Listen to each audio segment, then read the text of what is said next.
Minnesota Twins, they lose game 3 in Wrigley, and they lose their starting pitcher, Joe Ryan, all in one afternoon. We're breaking it all down next on the Locked On Twins postcast.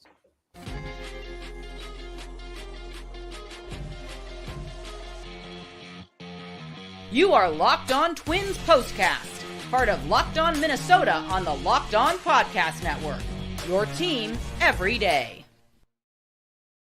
What's up? What's up? Back in the lab, back at it. Another Minnesota Twins postcast episode right here on the Locked On Sports Minnesota Network. It's your team every day. You got myself, Luke Inman, at Luke_Spinman. That's the man, Sweet Lou Hennessy, Twins expert over at Zone Coverage MN. He's on X. Give him a follow, at Sweet Lou MN. Lou, Twins have a terrible day, arguably their worst loss of the season. On the same afternoon, you make your return back to the postcast show. What's up with that? Coincidence? I'm not saying, I'm just saying. What's going on here, Sweet Lou? The conspiracies are swirling. Here we go. Don't worry. I said the same to CJ last night after their Game 2 loss. So it's not all on you. Quick reminder before we get into today's game. This show brought to us by Prize Picks, the easiest and most exciting way to play daily fantasy sports. Go to prizepicks.com/LockedOnMLB. Use code, and this is all lowercase, LockedOnMLB for a first deposit match up to $100. Okay, game 3 in Wrigley. Twins trying to take another series from Chicago. They had the 2-1 lead going into the third inning thanks to a couple RBIs by Matt Wallner, one by Brooks Lee. But that was about the best it got today. Third inning, the wheels fall off. All in the worst ways. Joe Ryan leaves the game with some right arm tightness. Plenty on that later. Trevor Richards comes in. He walks 5 batters in less than 1 inning of work. Cole Sands then comes in, gives up a 2-run shot to J.A. Happ. Twins don't score another run the rest of the day, and they just couldn't wait to get out of Chicago, come back home for a day off tomorrow before they play Cleveland, which we'll touch on that plenty in segment 3. 8-2 your final today. Cleveland in a doubleheader today. They lost game 1 to Arizona. They're losing as we speak in game 2. They're down 4-1 right now. So it's kind of the only bright spot of the day. Current lead back to 4 games right now in that AL Central. Sweet Lou, biggest takeaways on today, and then we'll do a deep dive on this whole Joe Ryan nightmare and fiasco next. Oh, hey, Chicago, what do you say? This one really got away. Man, it was tough. The vibes were off. You could tell. Obviously, the big talking point is going to be Joe Ryan, and I think they called it right tricep tightness. It's good that he wasn't wincing in pain. It's good that they didn't automatically say, oh, yeah, this is major. But this is an injury where you definitely have to wait for the MRI. But tricep, generally, that type of soreness kind of connects to elbow issues, and bicep typically goes up to the shoulder. So not to say that automatically shoulder or elbow surgery for Joe Ryan or anything like that. Hopefully it's just precautionary. Hopefully he felt tightness and didn't push it, which is a good thing. But boy, that it just really took the wind out of the sails really early, and the rest of the team just could not pick their guy up. Yeah, and again, we'll find out the severity of this right tricep injury, but, just knee-jerk reaction, knowing what we know, the ripple effect now, the snowball effect. They already planned on bringing Louis Varland back up for this Cleveland series. Again, 4-game Cleveland series coming up starts on Friday, doubleheader on Friday to kick things off. But then what? Like, what's the domino effect after that? Pablo, you still got Bailey Ober, Simeon Woods Richardson. That's 3 guys. You need 5. So then what? More David Festa now as your number 4. He's coming off that great 9 strikeout start through 5 innings, just 4 days ago, I want to say. Paddock, I don't know where he's at in this whole debacle. Do you dare even bring up or mention a guy like Zebby Matthews, the young pup waiting down in the wings, down in the minors right now at this point, just to see if he's a better solution than Louis Varland? Because Louis, God bless him. 4 starts, though, this year, 4 rough outings, more or less. So tough situation right now for Rocco he's got to deal with.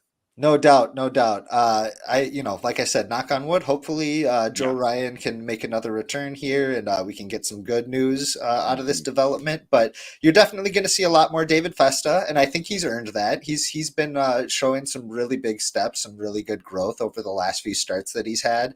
It's really fun to see him kind of wiggle out of some jams that maybe he was not getting out of early on when he first got called up. Right. But people forget he's a rookie. He's going to go through rookie mistakes and he's going to learn from them. And I think we're starting to see kind of the upswing of that. So we're going to see a lot more of him.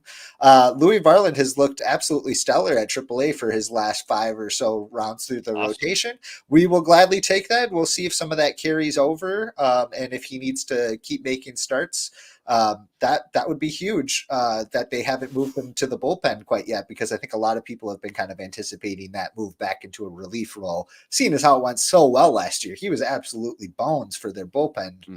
September last year. So good that he's still in a rotation option. And I think that there's a fairly significant chance that we see Zebby Matthews, even if it's just for a spot start or two. And he's been one of the best pitchers in minor league baseball this entire season. So they do have options. None of them are as good as Joe Ryan as he has been this year, but they do have some depth behind him if they need to go down that route. Okay, so some encouraging options back there nonetheless. I just want to jump back to today's game too, because meanwhile, just to stick the knife in a little bit more, get that twist in there, some salt in the wound. Trevor Richards, right? Yeah. The only guy you brought in at the deadline. He comes in, granted, tough situation coming in on the fly like that, but he now has the honor of being the Twins' first relief pitcher in team history to walk 5 or more batters in less than 1 inning of work. So a terrible day at the office for him too, which just probably makes fans even more angry that they didn't go get some real help at the deadline. I'm sure. I got to assume. Yeah, you got to think so. Honestly, when they did acquire Trevor Richards, and who knows, maybe he turns things around and he performs as they hope that he can perform. I didn't think he was going to have much of a shelf life with this club if they continue to be contenders, because I think you see some bigger weapons coming available for them down the stretch here. Justin Topa's coming back pretty soon. You think about guys like Louis Varland and Chris Paddock, who were really good in the bullpen in the playoffs last year. They could do something similar this year. I think it was going to take an awful huge turnaround for Trevor Richards to be a key contributor for this team come mid-September. Yeah. So he was pretty much already viewed as like a bottom of the depth chart. Yes. When you looked at the relieving rotation kind of power rankings that we always talk about, he was near the bottom anyways, right? Yeah.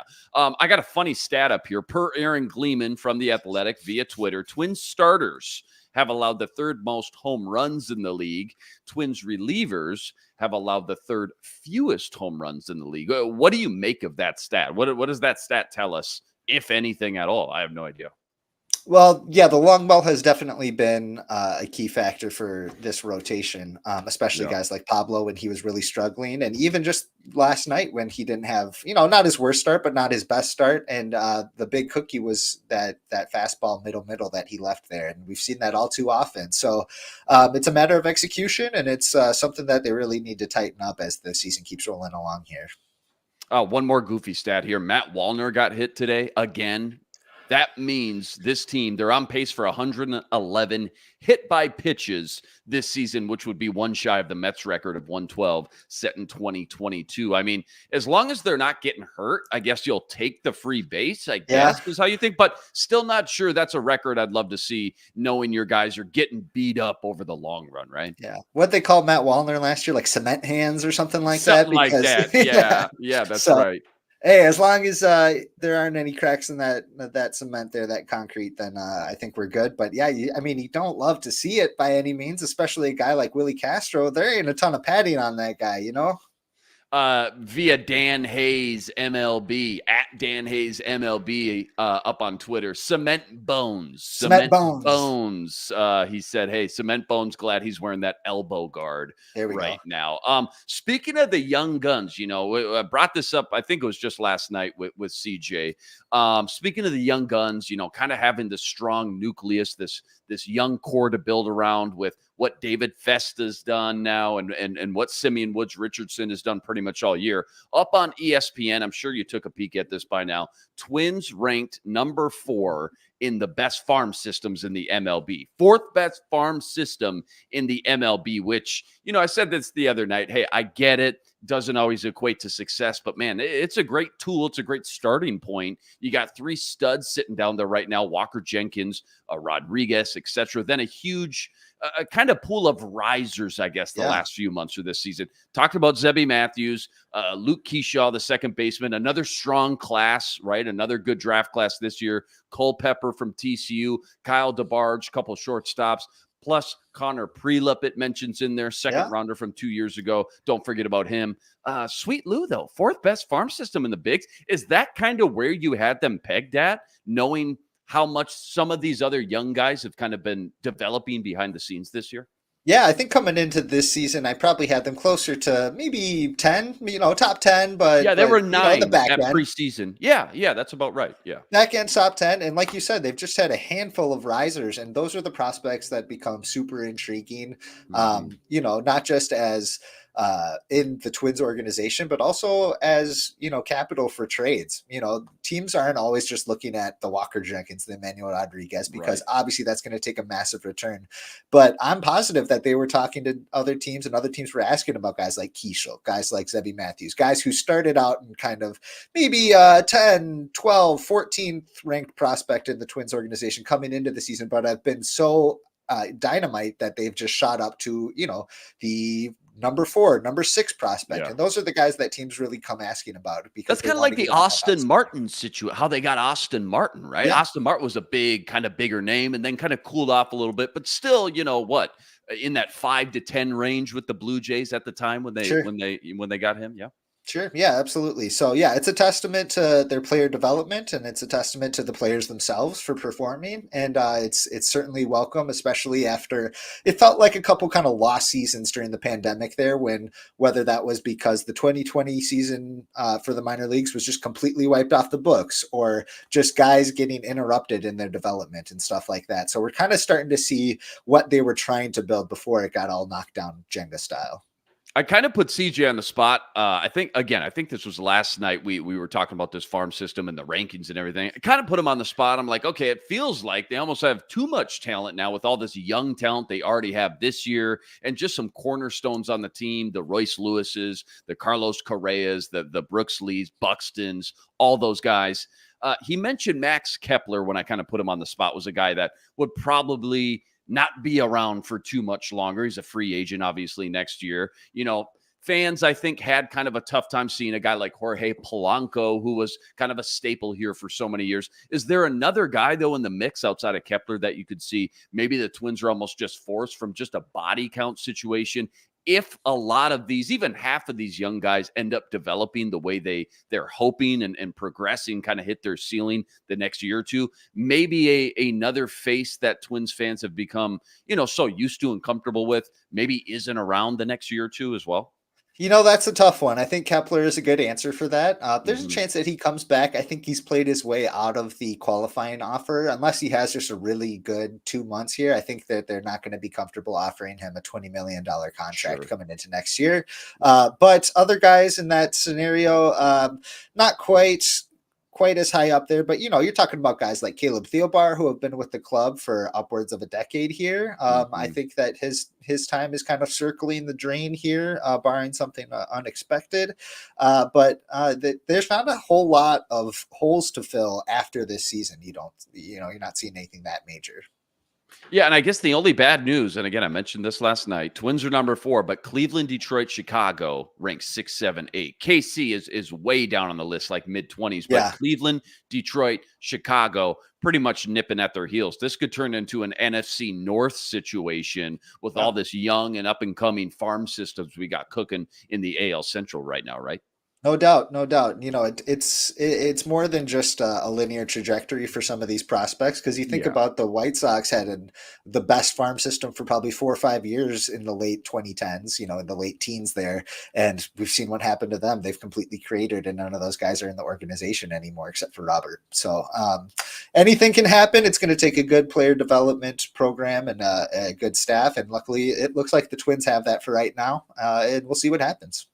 Rocco report time. Game 3 in Wrigley. Not sure how many options you got to choose from or what you want to pick apart tonight, but the Rocco report, it says what? Yeah, it's a tricky situation that he and the Twins were thrust into when Ryan came out of the game, and there's no option that would have been, excellent. Trevor Richards, I'm fine with him coming in there, I guess, but he kept him in for far too long. I thought it was clear that he didn't have it. He didn't have it today. And this is, Dan Gladden was saying on the radio broadcast that, a 2-run deficit is nothing for this kind of lineup that the Twins have out there. They can catch up to 2 runs and if they keep it close. I felt like they went with the lowest leverage reliever for a low, admittedly tough situation there. But to have him throw 40 pitches, he's going to be unavailable for the next few days now after that. Not that he was, impressing by any means, but now he had a brutal outing and is going to be unavailable probably Friday, maybe Saturday as well. So I think it's a tricky decision to stick with Richards in that. I think I would have liked someone a little higher leverage to start that, give Josh Winder or whoever they're going to go to try to get some bulk innings, give them extra time to warm up, give them, a full inning to get out there and get a full routine in instead of rushing to make it happen. I agree with you. It felt like he kind of waved the white flag a little bit too early and said, let's just try to get out of here with no more damage than we've already suffered. Enjoy our day off tomorrow and then get ready for Cleveland. So I'm with you. All right, plenty more deep dive from this one, including what's the game plan to catch up to Cleveland. Plus, we got our nerdy stat of the day. That's all coming up right after this. Quick reminder, today's episode brought to us by eBay Motors. Passion, drive, patience. The formula for winning championships is also what keeps your ride or die alive. At eBay Motors, they got everything you need to maintain your vehicle and level it up to the ultimate peak performance. Superchargers, roof racks, exhaust kits, LED headlights. They got it all. And whether you're into speed, power, or style, they got you covered. 122 million parts for your number one ride or die. You'll always find exactly what you're looking for. And with eBay's Guaranteed Fit, your part guaranteed to fit your ride every time or your money back with all the parts you need at the prices you want. Easy to turn your car into the MVP and bring home that win. Keep your ride or die alive at ebaymotors.com. Eligible items only. Exclusions apply. eBay's Guaranteed Fit, only available to U.S. customers. All right, so up on The Athletic yesterday, they ranked the Twins in their latest power rankings. They do this and update it every week. The Twins ranked number 6, so 6th best team in the MLB. Why does it not feel like this is the 6th best team in the league, let alone like a top 10 team right now? Is it just because we've been chasing Cleveland all year? Is it because we really haven't been fully healthy once this season? It feels like this is like the least hyped, least exciting, least talked about 13 games above 500 team we've ever had here in Minnesota. Yeah, I think part of that is kind of what happened last season, in that they were leading the division for most of the year, didn't really have anybody nipping at their heels too much. It was a pretty easy ride into the playoffs. This year, they're actually performing much better, but they find themselves trailing the Guardians. And, we keep thinking, we're trailing the Guardians by 3.5 games right now, 4, I guess, at the moment, but 3 or 4 games, and we're not even first place in our division. But yeah, we're 3 or 4 games away from the best record in the league. Exactly. So I definitely share that sentiment too, that the vibes definitely seem a lot different in this time of year in 2024. Yeah, it just feels a little off for when you look at the stat sheet and the numbers and the standings and the winning percentage. It's like, this is a good team. This is a darn good ball club. Is it safe to say now that this stretch coming up with Cleveland, 4 games with Cleveland, and then 3 with KC, is this the most important stretch of the year for this Twins team? I mean, we've only got 2 months of baseball left. Granted, 50 games or so left. that's a large chunk of games. But this is going to be huge because when you really think about it, the difference between winning 3 out of 4 versus Cleveland versus losing 3 out of 4 is all of a sudden it feels so massive in the grand scheme of things.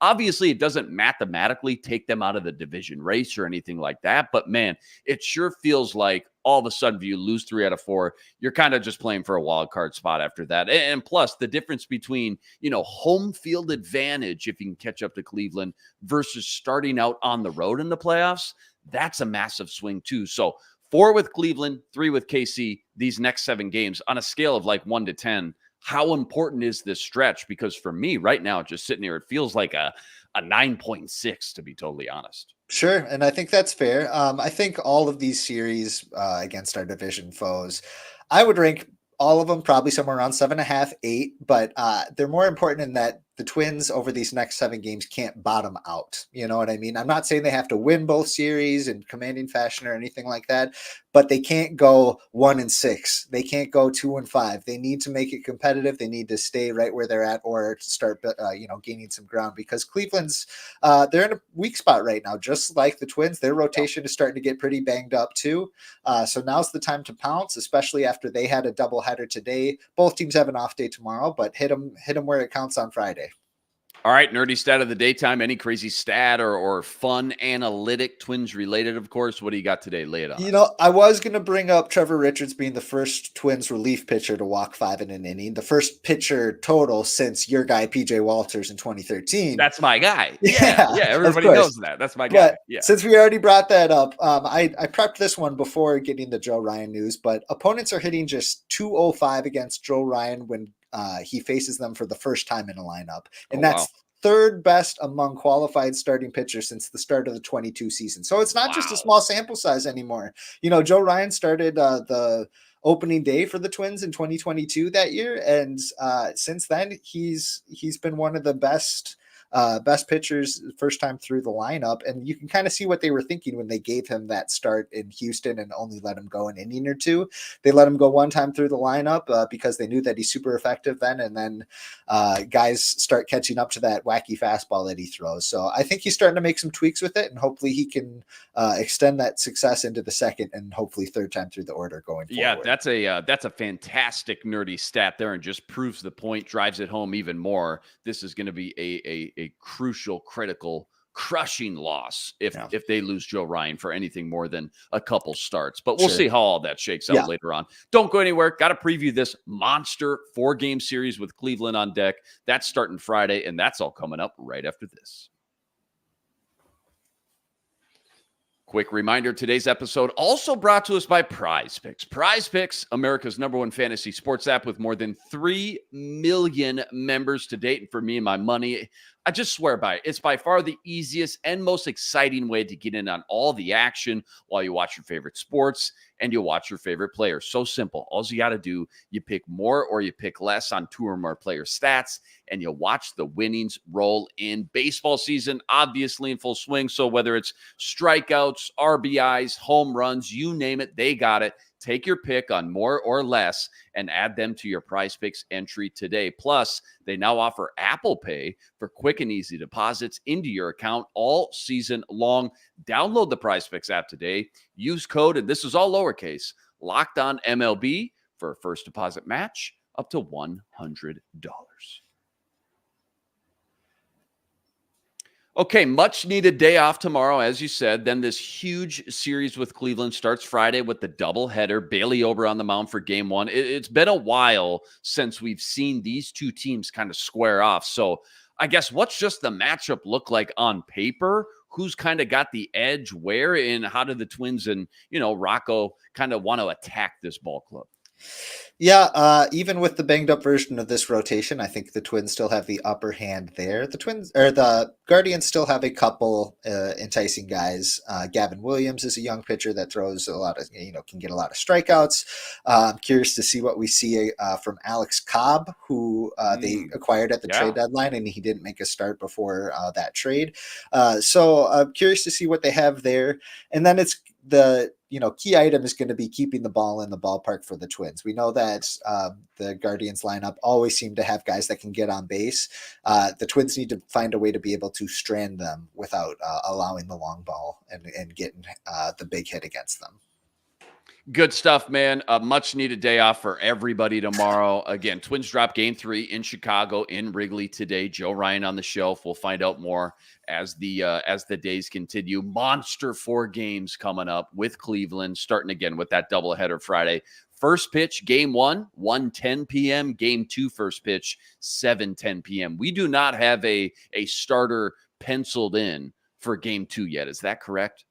I think that it's going to be Ober and Varland in those 2 games, Varland. and I'm not sure which order they're going to go with that. ESPN right now has Bailey Ober in game 1, but Sure, I'm sure with just so many moving parts, who knows, that could change. Huge shout out to all the everydayers out there that always make us your first listen. Rest assured, we'll be back each and every game right here, breaking it all down. Make sure you go check out all of Lou's work on X at Sweet Lou MN, plus all the work he's always ripping up over at zonecoveragemn.com as well. Go like this video, subscribe to the channel. So close to 8,000 subscribers. That's always much, much appreciated as well. All right, that'll do it for us. Sweet Luke, check him out over at zonecoveragemn.com. I'm Luke Inman on X at Luke_Spinman. We'll see you next time. But until then, signing out.